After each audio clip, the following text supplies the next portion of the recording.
नमस्कार दोस्तों, हमारे लिसन स्टडी चैनल के करंट अफेयर सेगमेंट में आपका स्वागत है। आज है 9 सितंबर और 9 सितंबर तक एग्जाम के पॉइंट ऑफ व्यू से जितनी भी इंपॉर्टेंट अपडेट्स हैं वो हम यहाँ पर देख लेते हैं। पहला क्वेश्चन है, कनाडा में भारत का नया उच्चायुक्त कौन नियुक्त हुआ है? ऑप्शन इसमें अंशुमन जोशी, संजय कुमार वर्मा, प्रमोद कुमार या फिर राकेश चौधरी। सो इसका करेक्ट आंसर है संजय कुमार वर्मा। संजय कुमार वर्मा ये 1988 बैच के भारतीय विदेश सेवा के अधिकारी हैं। अब ये अभी तक के कार्यवाहक उच्चायुक्त अंशुमन गौर के स्थान पर कनाडा में भारत के नए उच्चायुक्त होंगे। अब यहाँ पर हम बात करें हाल ही में नियुक्त हुए कुछ भारतीय राजदूतों की, तो हाल ही में नेपाल में भारतीय राजदूत नियुक्त हुए हैं नवीन श्रीवास्तव। इनके अलावा बांग्लादेश में प्रणय वर्मा, चीन में प्रदीप कुमार रावत, भूटान में सुधाकर दलेला और संयुक्त अरब अमीरात में संजय सुधीर भारत के नए राजदूत नियुक्त हुए हैं। इनके अतिरिक्त रुचिरा काम्बोज को न्यूयॉर्क में संयुक्त राष्ट्र में भारत की नई राजदूत नियुक्त किया गया है। अगला क्वेश्चन है, किस भारतीय राज्य को संस्कृति के लिए सर्वश्रेष्ठ गंतव्य का अंतर्राष्ट्रीय पर्यटन पुरस्कार 2023 मिला है? ऑप्शन इसमें सिक्किम, केरल, तमिलनाडु या फिर पश्चिम बंगाल। तो इसका करेक्ट आंसर है पश्चिम बंगाल।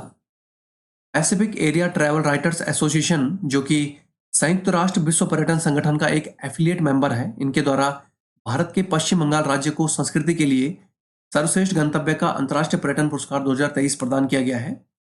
ये जो संगठन है ये यूनेस्को के बेसिक प्रिंसिपल पर कार्य करता है।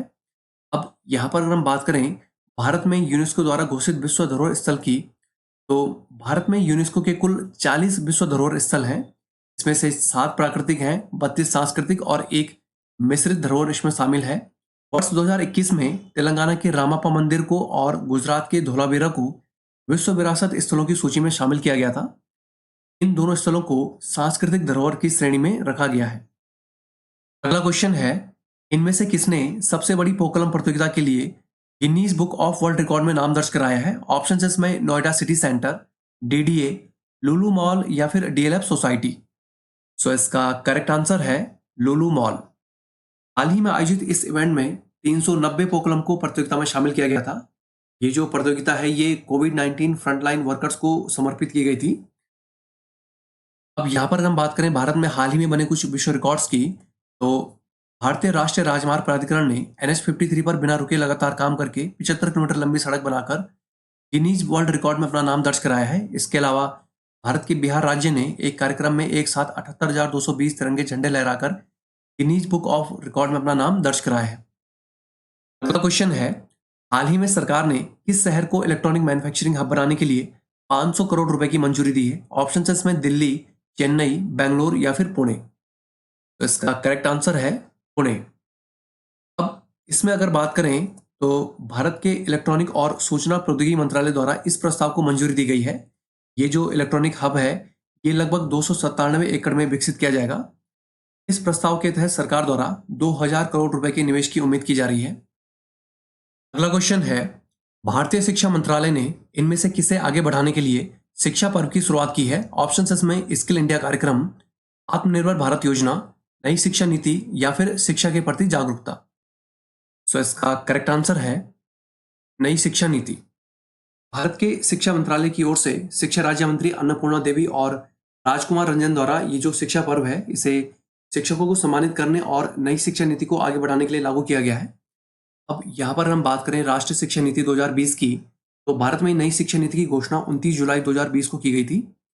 मानव संसाधन विकास मंत्रालय के स्थान पर परिवर्तित नाम शिक्षा मंत्रालय के प्रथम मंत्री रमेश पोखरियाल निशंक द्वारा नई शिक्षा नीति की घोषणा की गई थी।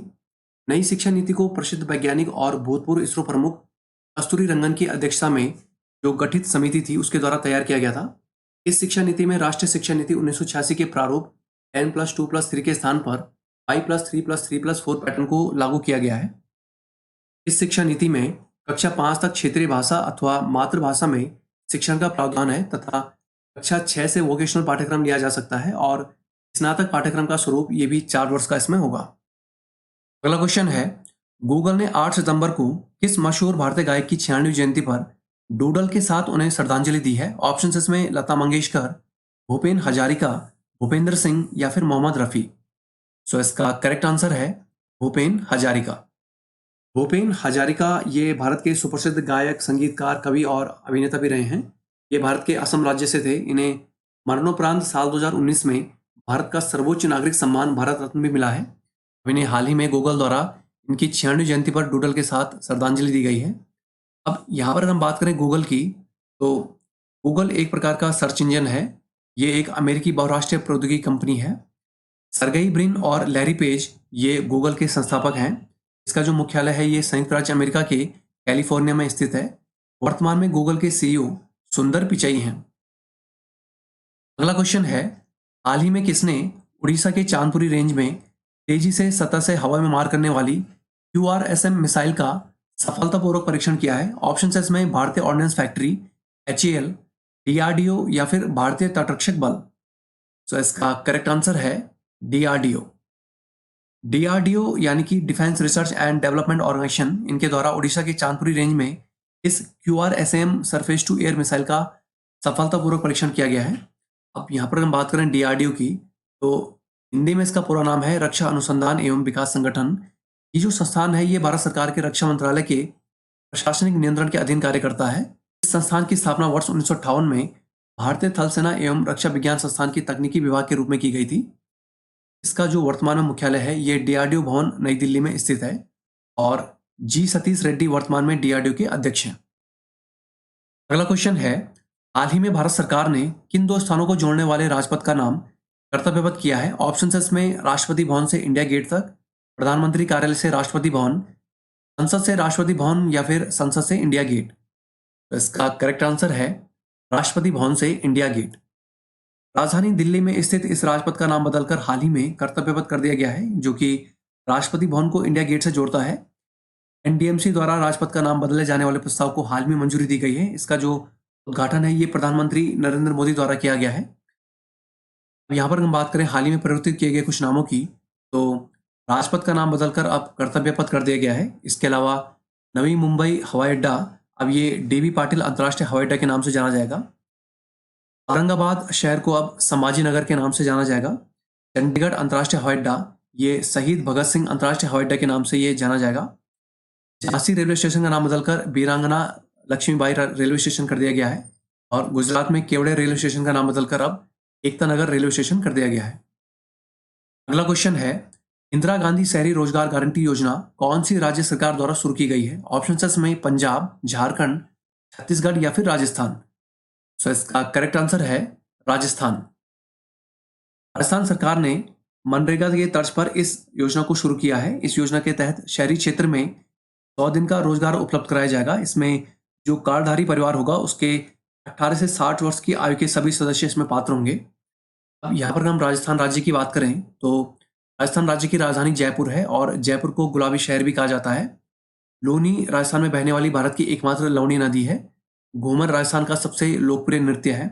भारत का सबसे बड़ा थार मरुस्थल ये राजस्थान राज्य में ही है। माउंट आबू राजस्थान का एकमात्र हिल स्टेशन है। प्रसिद्ध पुष्कर मेला ये हर वर्ष राजस्थान में लगता है। अब यहाँ पर कुछ इंपॉर्टेंट वन लाइनर्स की अगर बात करें तो प्रधानमंत्री नरेंद्र मोदी ने सेंट्रल विस्ता प्रोजेक्ट के अंतर्गत नेताजी सुभाष चंद्र बोस की प्रतिमा का अनावरण किया है। संजय कुमार वर्मा ये कनाडा में भारत के नए उच्चायुक्त नियुक्त हुए हैं। हाल ही में भारतीय मुक्केबाज बिरजू शाह का निधन हुआ है। ये एशियन और राष्ट्रमंडल खेलों में पदक जीतने वाले पहले भारतीय मुक्केबाज थे। पश्चिम बंगाल को संस्कृति के लिए सर्वश्रेष्ठ गंतव्य का अंतर्राष्ट्रीय पर्यटन पुरस्कार 2023 मिला है। लुल्लू मॉल ने सबसे बड़ी पोकलम प्रतियोगिता आयोजित करने के लिए Guinness book of world record में अपना नाम दर्ज कराया है। हाल ही में अमेरिका के व्हाइट हाउस में पूर्व राष्ट्रपति बराक ओबामा और उनकी पत्नी मिशेल ओबामा की प्रतिमा का अनावरण किया गया है। हाल ही में सरकार ने पुणे शहर को इलेक्ट्रॉनिक्स मैन्युफैक्चरिंग हब बनाने के लिए 500 करोड़ रुपए की मंजूरी दी है। राष्ट्रपति द्रौपदी मुर्मू 9 सितंबर को टीबी मुक्त भारत अभियान को लॉन्च करेंगी। हाल ही में DRDO ने उड़ीसा के चांदपुरी रेंज में तेजी से सतह से हवा में मार करने वाली QRSM मिसाइल का सफलतापूर्वक परीक्षण किया है। केंद्रीय कैबिनेट द्वारा रेलवे की भूमि को लंबे समय तक लीज पर देने संबंधी प्रस्ताव को मंजूरी दी गई है। राजस्थान सरकार द्वारा बहुप्रतीक्षित इंदिरा गांधी शहरी रोजगार गारंटी योजना की शुरुआत की गई है। केंद्रीय कैबिनेट द्वारा हाल ही में प्रधानमंत्री श्री स्कूल योजना को मंजूरी दी गई है। गूगल ने 8 सितंबर को मशहूर भारतीय गायक भूपेन हजारिका की 96वीं जयंती पर डूडल के साथ उन्हें श्रद्धांजलि दी है। तो friends that's all for today. अगर आपको हमारी वीडियो यूजफुल लगी हो तो हमारे चैनल को लाइक सब्सक्राइब करें और अपने फ्रेंड्स के साथ शेयर भी करें। Thank you all, best of luck. मिलते हैं नेक्स्ट वीडियो में।